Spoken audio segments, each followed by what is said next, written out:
15 October, Varna.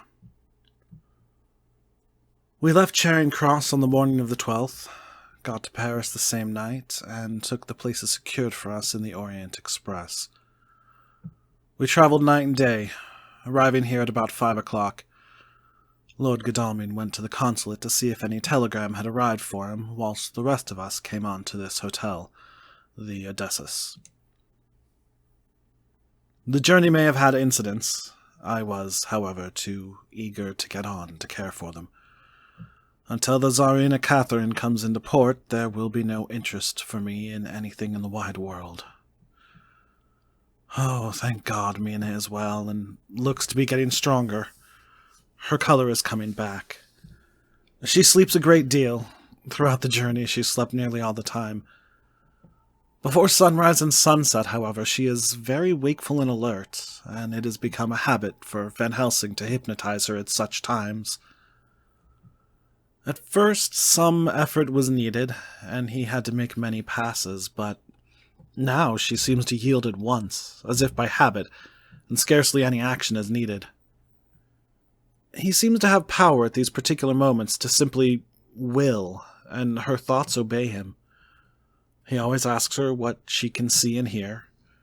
She answers to the first, "Nothing, all is dark," and to the second, "I can hear the waves lapping against the ship and the water rushing by. Canvas and cordage strain, and masts and yards creak. The wind is high, I can hear it in the shrouds, and the bow throws back the foam." It is evident that the Tsarina Catherine is still at sea, hastening on her way to Varna. Lord Godalming has just returned. He had 4 telegrams, one each day since we started, and all to the same effect, that the Tsarina Catherine had not been reported to Lloyd's from anywhere. He had arranged before leaving London that his agent should send him every day a telegram saying if the ship had been reported. He was to have a message even if she were not reported, so that he might be sure that there was a watch being kept at the other end of the wire. We had dinner and went to bed early.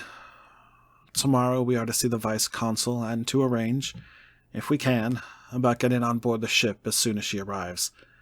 Van Helsing says that our chance will be to get on the boat between sunrise and sunset. The Count, even if he takes the form of a bat, cannot cross the running water of his own volition, and so cannot leave the ship. As he dare not change to man's form without suspicion, which he evidently wishes to avoid, he must remain in the box. If, then, we can come on board after sunrise, he is at our mercy, for we can open the box and make sure of him, as we did of poor Lucy, before he wakes. Oh, what mercy he shall get from us will not count for much. We think that we shall not have much trouble with officials or the seamen. Thank God, this is the country where bribery can do anything, and we are well supplied with money. We have only to make sure that the ship cannot come into port between sunset and sunrise without our being warned, and we shall be safe. Judge Moneybag will settle this case, I think.